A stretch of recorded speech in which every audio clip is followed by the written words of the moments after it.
Hello everyone, my name is Captain Jack and welcome back to Space Engineers.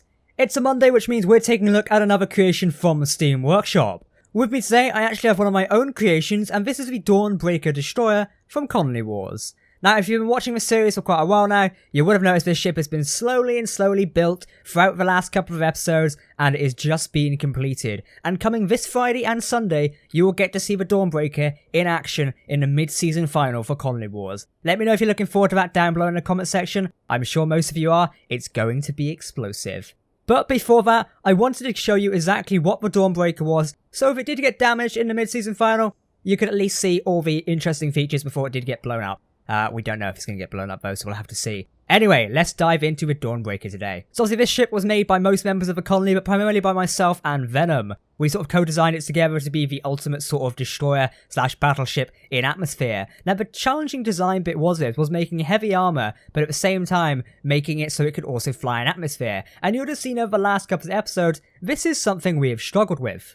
Now, primarily the bow of the starship is made entirely out of heavy armor. There's a few light armor sections like going around here and a few inside there and such, but most of it is made of heavy armor, so the ship from the prow could really deal a lot of damage. That couple of the 900mm underneath here, there is meant to be another one, but I knocked it off a minute ago, so we'll have to update the blueprint. But yeah, a lot of these weapons are aimed straight forward or could aim straight forward. For example, these cannons can aim forward as well. And realistically, the ship was made to be like a flatbed of weapons. It can deal supremacy up top, and it can also fire downwards. Because these cannons here can rotate forward and look straight down, so therefore they can fire and deal a lot of damage. Now there's tons of Vulcans on here.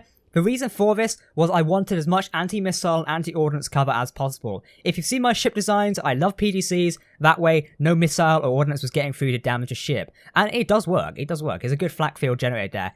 And also we have Beaufort turrets scattered around on the sides, such as over here as well, to let down more oppressive fire, and these things do really work. Along with here we have armoured doors to protect the thrusters. Now the back section is where the design kind of falls on its arse. What I mean by that, and I didn't mean a pun there by the way, is this was made out of light armour, which kind of sacrificed the design. So while there is heavy armour elements in here, a lot of it is made out of light armour. So at some point I really want to come and redesign the ship to A, work again in atmosphere, and B, have more heavy armour reinforcements on the back. But obviously what you sacrifice there is the operation to actually keep it in the air. I do think we could redesign certain sections of this to have more thrusters on board, so it could be something we could do. Maybe redesigning the mid-section here to include more. Now we do have two hydrogen thrusters on board. For those wondering what they are, I refer to them as boost thrusters. Now what the hydrogen thrusters let us do is they basically allow us to do a bit of a fuel boost at a time. So you'll see in the mid-season final, I made use of this quite a lot in the battles, simply because I had to rely on them to boost the ship in certain directions. So if I needed to go up really fast, I activate the hydrogen jets and the ship propels upwards. If I needed a boost to go forward, I activate these ones and we fly forward. Same way with turning left and right as well, they all assist there. And I sort of like that feature because not on all the time, meaning I'm not burning through ice, but at the same time it's like I can activate a momentary boost.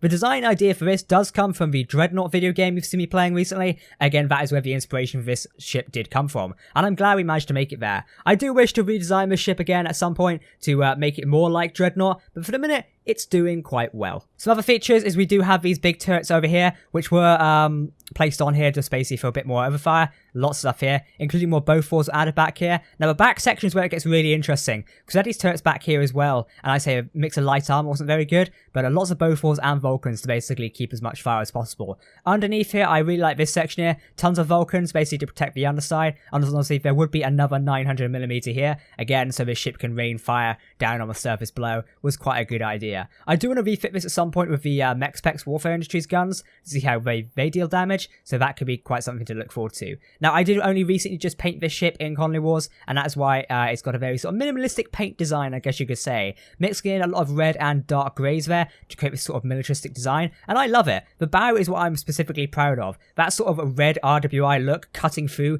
anything it can go through is really cool. I wish we got to test this ship in a ramming scenario, as I think that could really puncture a hole in a starship. But yeah, maybe we'll see the Dawnbreaker again in space at some point, because it is an atmospheric ship, but it probably could be retrofit to go to space. It is something to consider, and I'd be willing to check it out if we could ever get it up there, so we will have to see in the mid-season final whether we can get this to space. You will notice some sort of survival errors going throughout the ship, such as these thrusters are here, where over here they're a block forward, so these are something just to note that it was built in survival, therefore you are going to notice some differences. Now the good thing is, this ship does function and work in survival, so if you do want to download it and play it in your own worlds or own online servers and stuff, you can. It is now available on the workshop.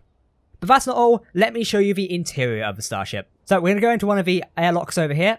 And we designed this here. We can hop in there. Obviously, got to be careful your head doesn't get burnt off there. But I like the design of this because you can basically run across the sides here underneath the guns and such if you need to, you know, board the ship or access and weld up a few of these turrets. It was kind of one of those things we didn't think about armoring up. We just left there and it became quite cool. So you can come in here, and there is a turret in here, so if any boarders try to get on board, they are shot instantly. Now, some of the lights aren't working inside the ship, so it's going to be quite dark, just bear in mind.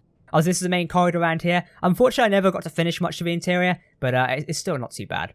So obviously this is a bow section up here which was designed. Very recently I added the auto repair system which did a good job in the battle here. These things repaired certain systems like the thrusters and these conveyor blocks here which made all the guns work. They were very operational. This world had a glitch and didn't work properly, but oh well, not a big deal. Hydrogen tank down here. I still need to replace a block here at some point, but as you can see the midsection, then all of our main atmospheric thrusters for the bow are all parked in here and they are quite powerful. Now as a player you can step on board here and walk over to see this front section, though I would not recommend walking on the giant turbine as you might get cut up and fall into it. Could be a bit of a disaster there. But yeah, this is the midsection and I love how these emissive stripes come through the blocks here. That's really cool. I've only just noticed that.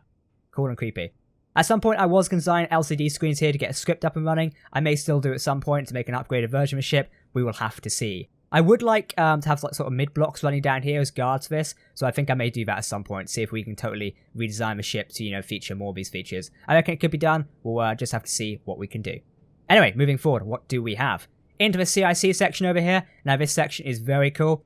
You will not see much of this in Colony Wars yet, so you'll see it in the mid-season final. Obviously, there's a mod here, the Redwood Collection. This is made by First Officer Ed. Includes a bunch of signs for the RWI ships. I put it on recently just to film the Watchtower Station part, but you can see it there. Up on the roof, batteries up here, so this is our backup power, you know, just to make sure Kraz doesn't forget.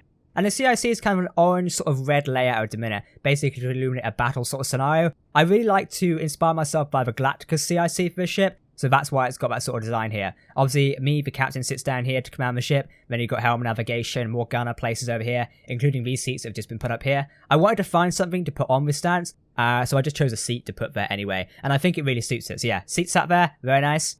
Then up here, we've got the sort of the mid-sections again, more stuff in here. This section was never designed that well. Instead, there's thrusters and stuff running over here, along with our auto repair systems. You've got welders built in all the sides over here, which is very nice. Now again, at some point, if I were to redesign this, I would add extra layers of security going up here, as well as more armor plating. But again, this was designed as survival, so sometimes when you design a feature or an area, you can't then get to it.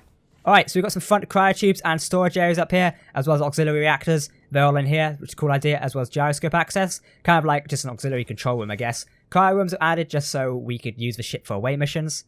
Upstairs, we obviously got hangar access. A little fighter or transport could dock in here. Our idea was to have a small cargo ship dock in here to refuel the ship and resupply it, but we never actually got around to making it, unfortunately. Midsection again, you can oversee the hangar there and a hydrogen thruster. Also going up here, we've got the main bridge. So this is the main bridge, not the CIC. The CIC is the one below the Combat Information Center. This is the main lookout bridge, which you can see from here. And it actually has quite a good view as well. You can see me sitting in the window there. Hello, there you go. So this bridge has a good view of the battlefield, but we didn't want to use it in a battle as it would just be destroyed. Alright, so out here is another airlock section. This is where you can walk up there. I was planning on adding a platform running around here, but we didn't have the time, so the idea is you can just jet back in here, close in, and you're on board the ship. Pretty straightforward and cool. Now, I can't show you much more of a ship from the player sort of idea, so I'll have to go through Spectator. I can show you this room. In here, sort of just like a mid-control room, set out top the hydrogen thruster, which goes through there. We was going to board this up at some point, but we chose to leave it open, just as like an idea. The idea was there's going to be a computer screen added in there, but we didn't want to put it on top of the thruster, just in case that got blown out. We didn't want the computers falling down to Earth. It would have been quite funny, but bad at the same time. Alright, so past this engine bit in the rear section, this is where we've got all our hydrogen tanks and thrusters and gyroscopes. Now, there is no walkway system for us to access in here, meaning none of the crew can actually get in. Obviously, you could fly in with jetpacks and such if you want to get in, but there is no safe way to traverse it. There's a lot of welders here for the auto repair system, as you can see, and gyroscopes all built up in here, along with small thrusters. These are all built in nice and compact over here into the sort of rear engineering section. Now, also, we did have a main reactor in here as well, which is buried in here somewhere, I believe. No, the reactor's not in here. Sorry, the reactor's at the front. I forgot that. Large reactors at the front. There is some backup power systems along here. Some reactors buried in here, along with a lot of O2 generators to, again, generate the ice with the backup hydrogen engines. So a lot of backup and redundant systems on this. Kind of part of my designs. I wanted to make sure the Dawnbreaker could do as much as possible. Let's just jump into a seat a minute and see how well it handles. I don't know if I can control it from here. No, I can't. I have to run down to the CIC a minute. Go this way. And jump into the seat. There's also a medical bay here for respawns. And it's obviously interior turrets as well. Let's give the ship a spin, as I know you guys want to see it. Alright, so this is the Dawnbreaker operational. Now, it can fly and land, and it is quite good at, flying around. So here we go, let's give it a shot. Now, it is very slow to maneuver. You need those hydrogen boost. But again, this is a destroyer / land battleship, almost coming under Dreadnought in a way. It is not meant to be fast and speeding around the map. It can go up quite fast using those hydrogen thrusters when it's got all available. And obviously, when you activate the hydrogen, it will boost it a little bit more. I meant to say atmospheric there. There you go. So the ship can maneuver quite fast when it gets up to speed. But again, like I said, this is primarily made for a land ship, and it's to hold the area. It's not made to speed into battles and destroy everything. It's meant to hold an area along with allied ships and basically uses all of its guns to target from there. And I think it does quite well. I'm incredibly proud of the Dawnbreaker. The Connolly crew put some massive amounts of effort into it, so credits everyone who helped with that. And yeah, you guys have liked it for quite a while now, so now it's finally available on the workshop. On that note of the availability on the workshop, if you do want to go download it, you now can. Ahead of the mid-season final is available on the Steam Workshop. Simply click the link in the description and the Dawnbreaker can be yours. In the meantime, I've been Captain Jack. Thank you for watching this video today. I am actually giving away a copy of Space Engineers, so make sure to click the link in the description if you do fancy winning a copy in time for Christmas, so you can play it if you get a new computer or something like that. I'm giving away a copy of it, so yeah, make sure to enjoy. The giveaway is not associated with YouTube or anything. Terms and conditions are available in the description below, so make sure to go and see them. In the meantime, I've been Captain Jack, thank you for watching, and I will catch you next time. I do hope you see the Connolly Wars mid-season final, it is going to be great.